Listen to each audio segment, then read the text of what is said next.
Evening, Ram Ram, सत श्री अकाल, सलाम वालेकुम, very good morning, very good evening, very good afternoon, whenever you watching my video. आज मैं क्लास 8 का नेक्स्ट टॉपिक लेक्चर नंबर 3 लेकर के आ गया हूं, जो है आपका non contact force. Contact force के सारे टाइप्स तक मैंने पढ़ा दिया था। इसके बाद जो टॉपिक आपका बचा हुआ है क्या है? Non contact force. ओके, तो स्वागत है मेरा प्यारा सा चैनल नूतन फिजिक्स क्लासेज में सारे बच्चों का। आप ध्यान से देखेंगे, सारे पॉइंट्स को अच्छे से नोट करेंगे। तो बैठ जाइए, अपना कॉपी कलम लेकर के और नोट्स बनाना स्टार्ट कीजिए, साथ साथ अच्छा से समझने का प्रयास कीजिए। It's okay.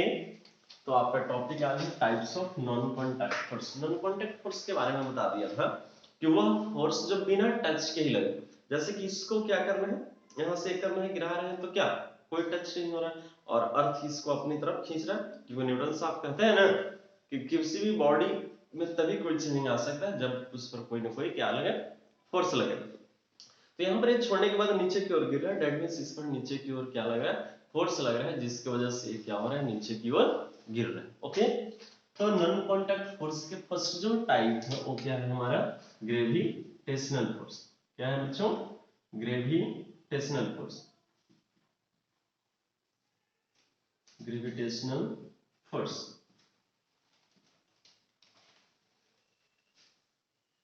ये क्या होता है? The force of attraction, the force of attraction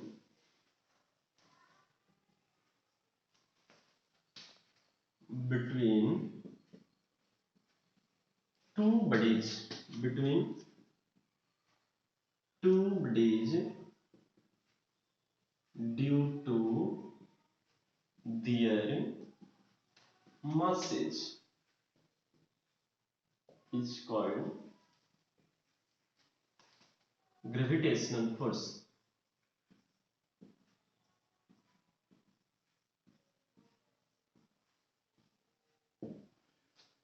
जैसा देखिए,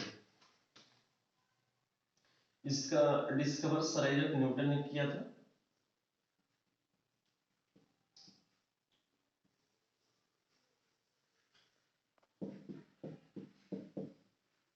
यहाँ पर सर आइजैक न्यूटन साहब बैठे हुए थे कब? लगभग 1665-66 ईस्वी में, जब उनके यहाँ क्या चल रहा था, प्लेग की बीमारी चल रहा था, आज के कोरोना जैसे, ठीक ना।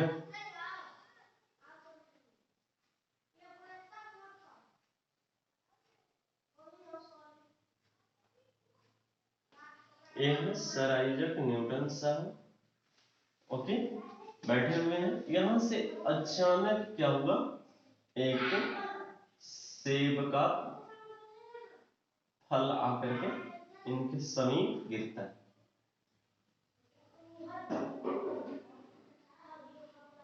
यहाँ पर अचानक के क्या आकर के, क्या सेब का फ्रूट आकर के गिरता है। जैसे ही गिरा, अब इन्होंने यहाँ पर तर्क देना स्टार्ट किया, इधर भी जीरो है, इधर भी जीरो है, इधर भी जीरो है और इधर नीचे भी जीरो। क्योंकि नीचे भी तो डायरेक्टली कोई आकर के कांटेक्ट करके तोड़ नहीं रहा था, अपने आप से क्या हुआ, गिरा।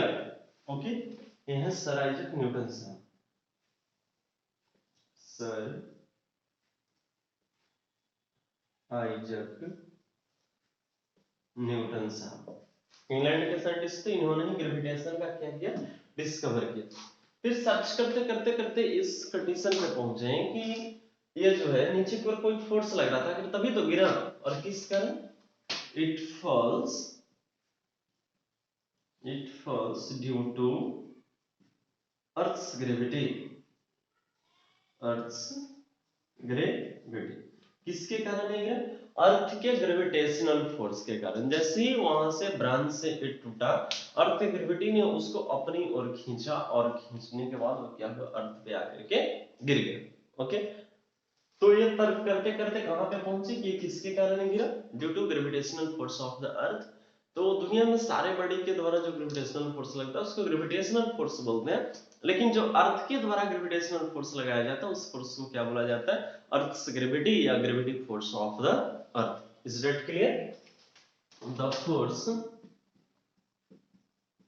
The gravitational force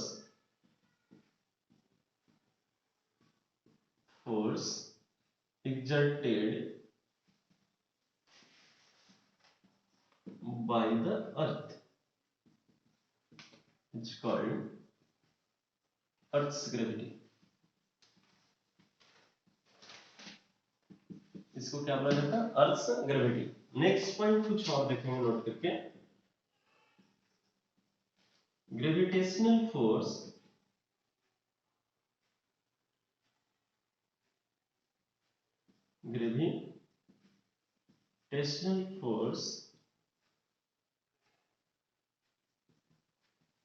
exerted between two bodies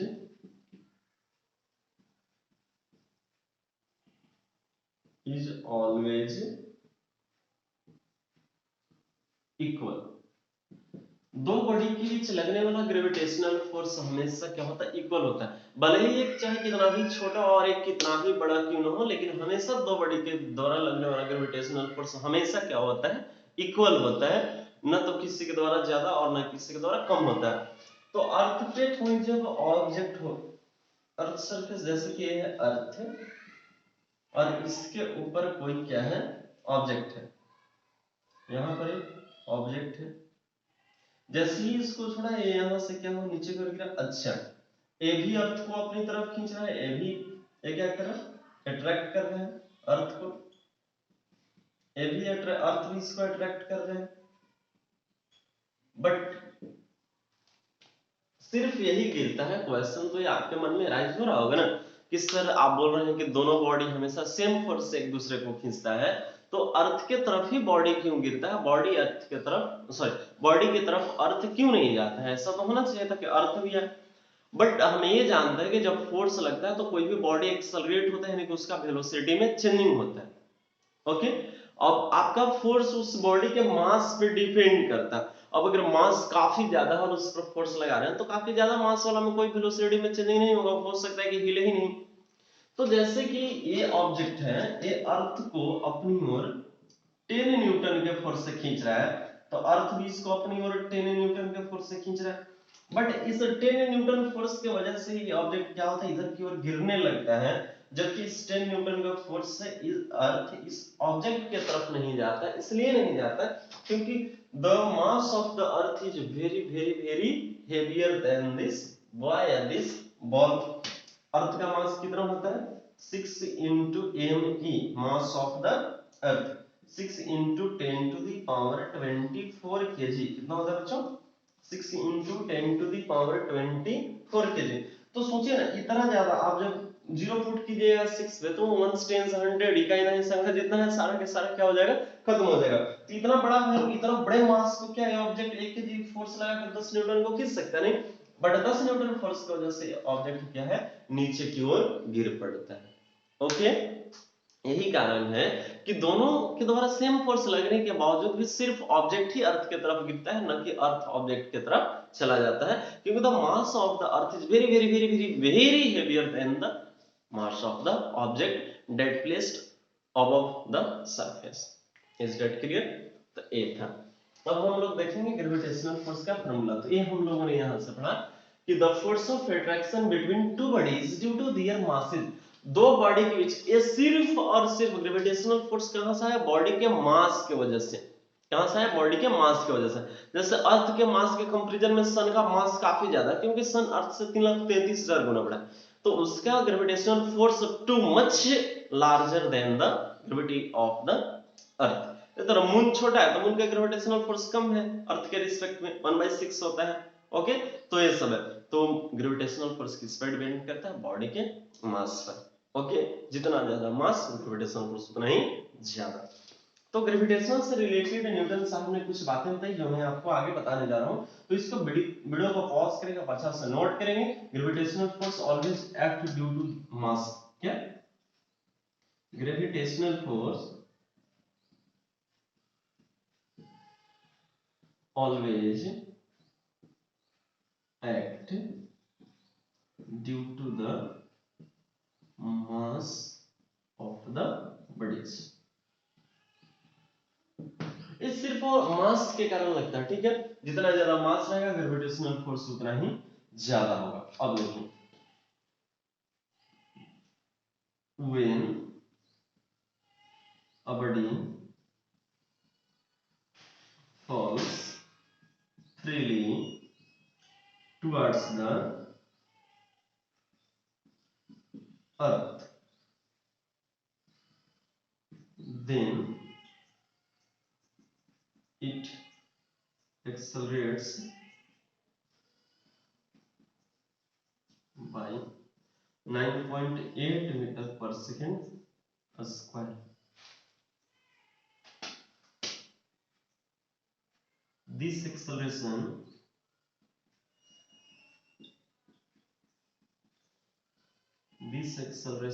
is called acceleration due to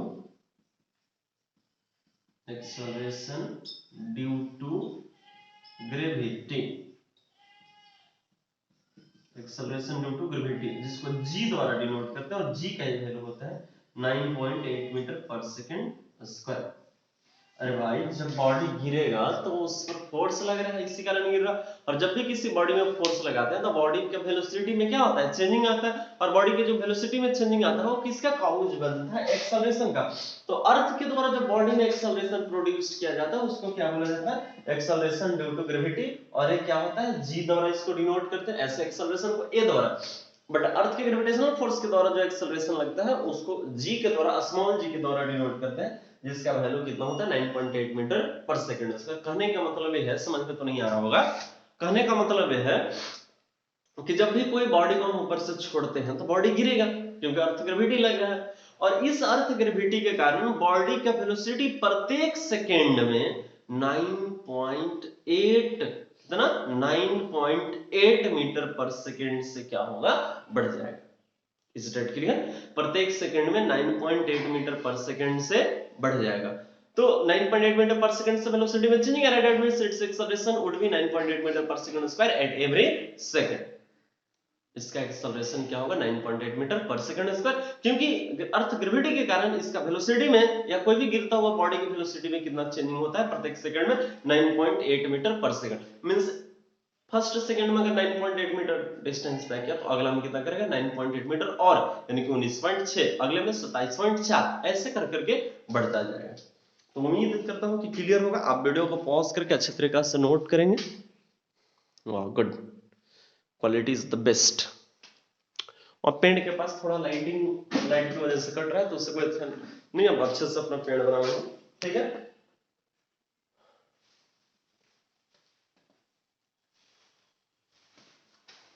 आगे देखिए, अब ग्रेविटेशन के बारे में न्यूटन साहब ने कुछ बताया, उसको देखते हैं। वीडियो को पॉज करके अच्छी तरीके से नोट करेंगे, ठीक ना। हम इरेज कर रहे हैं। ये किसके टाइप्स हैं बच्चे, टाइप्स ऑफ नॉन कांटेक्ट, किसके types of non contact force.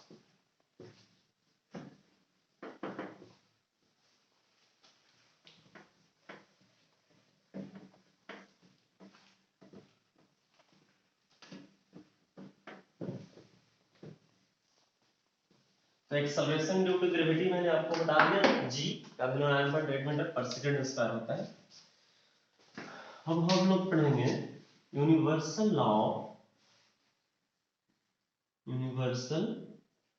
Law of gravitation.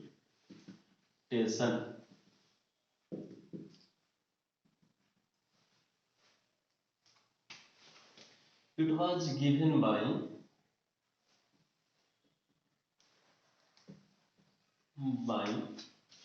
Sir Isaac Newton। ये जो सर आइजैक न्यूटन है, एक बॉडी को हमने कंसीडर किया A और दूसरा बॉडी को हमने कंसीडर किया A। सपोज दिस है मास m1 एंड दिस है मास m2 and these bodies are placed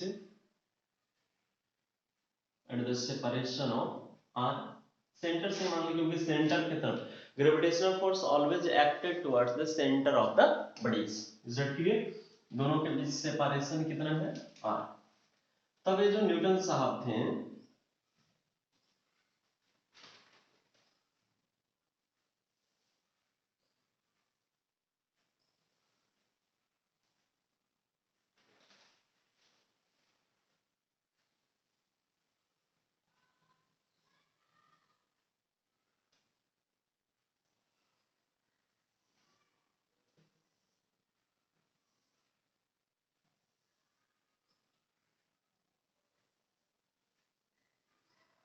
ये जो न्यूटन साहब थे, तो ग्रेविटेशन से रिलेटेड इन्होंने दो लॉ दिए।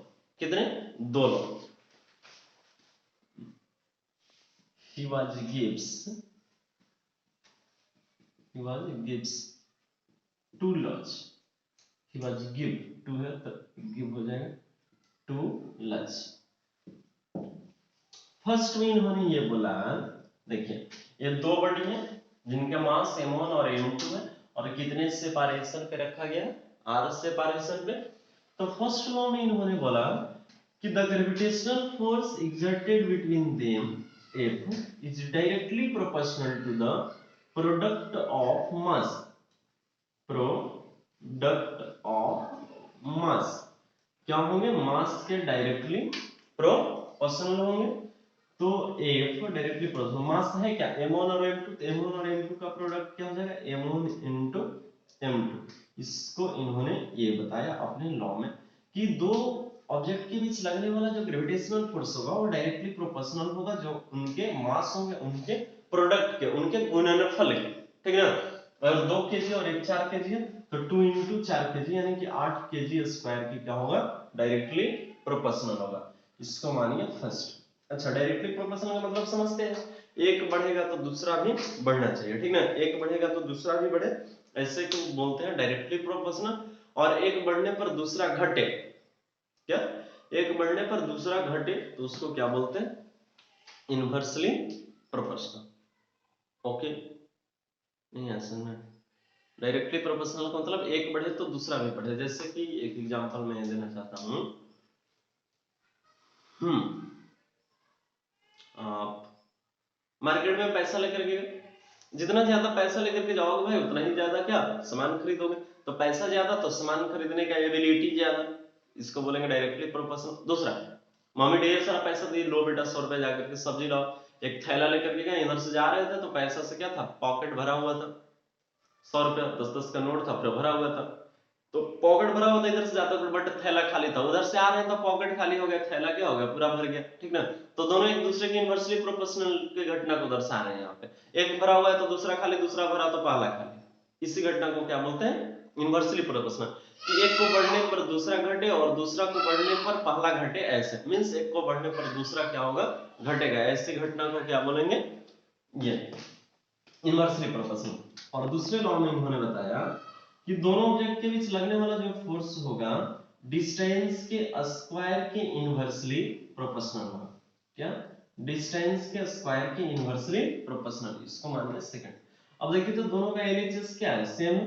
सेम एलएचएस है तो आप कंबाइन कर सकते हैं। तो by combining equation first and by combining equation first and second, तो क्या हो जाएगा? F directly proportional to m1 into m2 upon ये क्या आ जाएगा? नीचे आ जाएगा r स्क्वायर। तो यहां से प्रोपोर्शनल का साइन हटता है बच्चों तो हमेशा कांस्टेंट आता है। तो F इक्वल टू क्या होगा? K, नहीं यहाँ पे G आता है। ठीक ना? एक्चुअली में ऐसे जहां पर कुछ नहीं है वहां पे K लिया जाता है, यहाँ पर G होगा, G into m1 into m2 upon r square. और ये जो G आया इसको बोलते हैं, G जो आया इसको क्या बोला जाता है? Gravitational constant. Gravitational constant means सब जगह के लिए क्या है? Gravitational constant. कहीं पर हर प्रत्येक जगह पर फॉलो होगा। और G का वैल्यू जो होता है बच्चों क्या होता है? 6.67 into 10 to the power -11 newton metre square. क्या? न्यूटन मीटर स्क्वायर पर KG square. Newton metre square पर केजी स्क्वायर। जी क्या value 6.67 into 10 to the power -11 newton metre square पर केजी स्क्वायर, और प्रत्येक जगह पर ये वैल्यू होगा। जी का फॉर्मूला यहां से क्या हो जाएगा, तो F into R square by M1 into M2। तो F का क्या होगा, ये न्यूटन into डिस्टेंस होता है तो डिस्टेंस के स्क्वायर, तो मीटर के square by M1 into M2। तो एक का होता है केजी, केजी into केजी क्या होगा, केजी स्क्वायर, ठीक ना। तो ये क्या हो गया, SI unit of G, newton metre square पर KG square, newton metre square पर केजी स्क्वायर। It's okay. तो it is the value of G, and this is the formula of gravitational force F G आप लिख सकते हैं, gravitational force G M1 into M2 by R square. जैसे कि यहाँ पर आपको ये दे दे कि इसका मास है 2 kg और इसका मास है 4 kg सपोज, और ये 2 मीटर के सेपरेशन पे रखा गया है और आपको वैल्यू फाइंड करने बोले। यहाँ पर देखिए छोटी सी जगह में वैल्यू को मैं फाइंड कर देता हूँ। तो F इक्वल टू क्या होता है, G M1 into M2, G M1 into M2 upon R square. तो G का value 6.67 into 10 to the power -11 into M1 का वैल्यू 2 kg into M2 का वैल्यू 4 kg बाय दोनों के बीच सेपरेशन, तो सेपरेशन का स्क्वायर होता है R का स्क्वायर, तो 2 का स्क्वायर, तो 2 का स्क्वायर 4, 4 से 4 कट जाएगा, तो क्या बच गया, ये बच गया। तो 2 से मल्टीप्लाई कीजिए, 6 2 जा 12 into 7 2 जा 14 और 6 2 जा 12 और 13 पॉइंट 6 2 जा 12 और 1 13, तो 13.34 into 10 to the power -11 क्या हो जाएगा, न्यूटन आंसर हो जाएगा। ओके, ग्रेविटेशनल फोर्स, फोर्स भी एक प्रकार का, ग्रेविटेशनल फोर्स भी एक प्रकार का फोर्स है, और जब फोर्स है तो इसका भी SI यूनिट क्या होगा बच्चों, न्यूटन होगा। Is that clear? अच्छा वहां पे आ गया, तो आप अच्छे से देख करके ये करेंगे, ठीक है।